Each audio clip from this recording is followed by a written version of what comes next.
This is my message to all Ambazonian fighters and Ambazonian leaders. After 5 Ambazonian fighters were killed by the military of the Cameroon government in the southwest region of Cameroon, that was on the 17th of September 2023. That was on Sunday, this Sunday that just passed. And this is what I have for you guys. Because amongst these people, Ambazonian fighters who were killed, is a FM Bitakwala. That is a Mbake Francis. He was amongst those who were killed by the military of the Cameroon government, and his body in particular was displaced in Kumba in the presence of the senior divisional officer for Meme.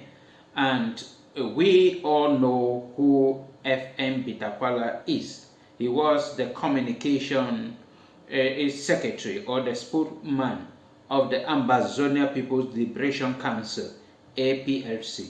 He was the one giving announcement and saying that nobody there will be locked down, or there will be this school reopening will be this hour, and whatsoever, banning traveling agencies and giving instruction on social media concerning the Ambazonia fighter. Many of those who have been following up the Anglophone crisis know who this guy is. He was killed by the military of the Cameroon government on the 17th, Sunday the 17th of September 2023.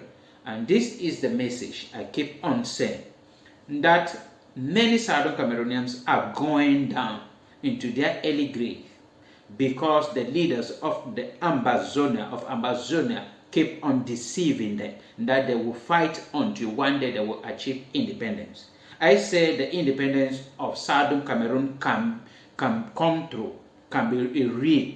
They can one day achieve independence, but it will not be through fighting. They cannot achieve it through fighting, shooting each other, and maybe hoping that one day they will defeat the military of the Cameroon government up to the point that they will surrender and say, okay, have your independence. I have given several points that the Ambazonian leaders, if they truly want an independence or want and to fight for the liberation of the people of Southern Cameroon, they have to follow those criterions in order to achieve some independence or liberty, freedom, and be free from marginalization, oppression, and repression from the government of President Paul Biya. Not through the military option. Military option will only kill more Southern Cameroonians, especially the civilians. That is the only way, the only thing that the military option would do. If you want to be violent, that you want to achieve it through shooting, through conflict, it can never happen. That is just a simple truth that I am coming up today to, because yesterday in Kumba was a great celebration. Thousands of people came to witness for themselves that truly the person that have been giving instruction that there will be lockdown, even these 2-week lockdown that have taken the lives of more than 9 persons in Southern Cameroon, in the southwest region of Cameroon in particular, was pronounced by him, FM Bitakwala. He was the one who announced it. He also announced the banning of many traveling agencies in Southern Cameroon, and people are stranded.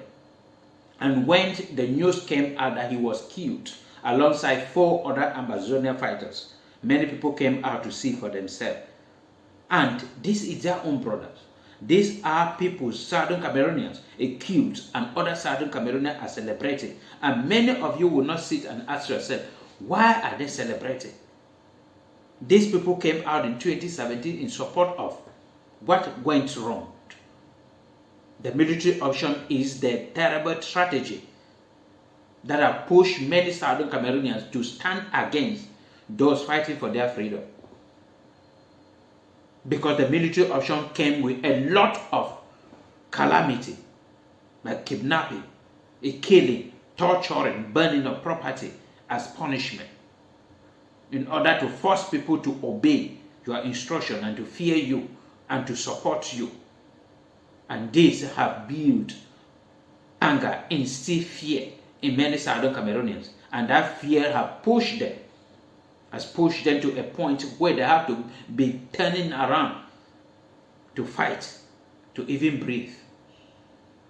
So the military option is the only thing that is pushing many Southern Cameroonians down. especially the Ambazonian fighters and the civilians. So the Ambazonian leaders, I have still pleading with you people to rethink and take into consideration many of the strategies I have listed on this platform. Use one and it will work. And these Southern Cameroonians who are now fighters and running away and the military killing them every blessed day, the Southern Cameroonian civilians killed because of the Anglophone crisis, because you decided to handle it in a violent way, they will be alive to witness the independence and the freedom of the people of Southern Cameroon. Ambazonian leaders, I know you guys are the one pushing them, forcing them to do all this killing, all this fighting, and all this belief, ideology that they will one day defeat the military of the Cameroon government. I keep on repeating it, that the Ambazonian fighter will never one day defeat the military of the Cameroon government. Also, the military of the Cameroon government will never. But the consequence, why we keep on calling on the Ambazonians to stop and call for ceasefire, is because the consequences keep on coming back to the people of Southern Cameroon. They are the one paying the price. If they talk about killing of people, most of the people, if 8,000 people have been killed, at least 7,900 are Southern Cameroonians.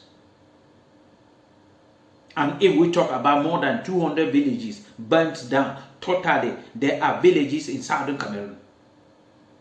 If we talk about people who have been kidnapped and pushed below poverty line because of lockdown and the fighting, they are the people suffering, are the Southern Cameroonians.